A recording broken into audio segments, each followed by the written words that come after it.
வணக்கம் நண்பர்களே. ஓம் தத்புருஷாய வித்மய வக்கரதுண்டாய தீமகி தன்ன தந்தி பிரச்சோதயாத். ஓம் ஸ்ரீ சிவசக்தி சேனல். நான் இப்போ எதை பற்றி பார்க்க போகிறோம் அப்படின்னு பார்த்தீங்கன்னா, நம்ம ஒரு கோவிலுக்கு மாலை போடுறோம், நாம் கங்கணம் கட்டிக்கிறோம் மஞ்சளில். அதே மாதிரி ஒரு கோவில் விசேஷம் நடக்குது, காப்பு கட்டிடுறோம், கோவிலுக்கு காப்பு கட்டுறோம். அந்த மாதிரி பூஜை வேலை, அப்புறம் ஒரு கலசம் வேலைக்கு வந்துட்டு நம்ம மாவிளையை வந்து தேடுறோம், மாங்காய் இலை. இதில் தான் கலசம் வைக்கிறோம்.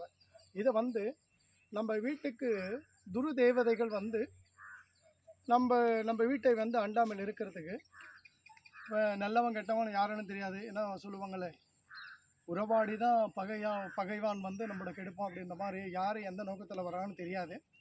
அவங்க வந்த வேலையை தடுக்கிறதுக்கு மிகப்பெரிய நாம் ஒரு காப்பு கட்டுறோம்.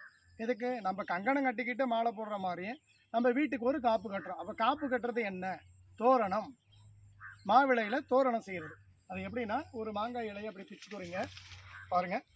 மாங்காய் இலையை பிச்சுட்டிங்க, இது உள்பக்கமாக மடிங்க. இப்படி உள்பக்கமாக மடிச்சுட்டு இப்படி சொருவிடுங்க.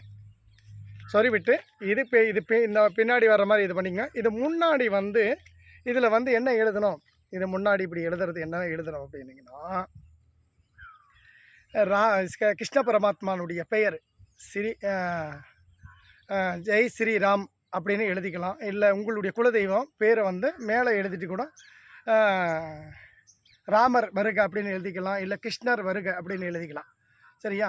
இப்போ பெருமாள் வருக அப்படின்னு ஏதோ ஒன்று உங்களுக்கு பிடிச்சது அப்படின்னு எழுதிங்க. மொத்தமாக கூட பெருமாள் வருக, லட்சுமி தங்க, நம்மிடம் தங்க அப்படின்னு எழுதுங்க. இந்த மாதிரி எழுதுங்க. வந்து நம்மளுடைய கிருஷ்ணனுடைய பேரை நீங்கள் சூட்டி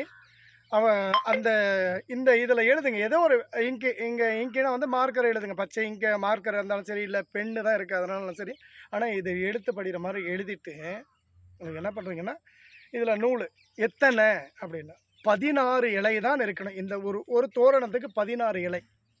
இந்த 16 இலையை வந்து மட்டும்தான் எடுக்கணும். வாசப்படி நீட்டாக இருக்குது, அதிகமாக இருக்குது, அப்போ பெருசாக இருக்கிறது பெருசாக கோக்கலாம். அது கோக்கவே கூடாது. வெறும் 16 இலை மட்டும்தான் கோக்கணும். இதில் வந்து நான் சொன்ன மாதிரி கிருஷ்ணன் வருகனை எழுதிக்கோங்க, இல்லை பெருமாள் வருக, லட்சுமி நிற்க, தங்க.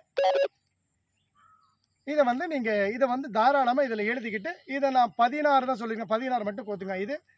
இதை எழுதிட்டு என்ன பண்ணுறீங்க அப்படின்னா, இதை சண்டலை வந்து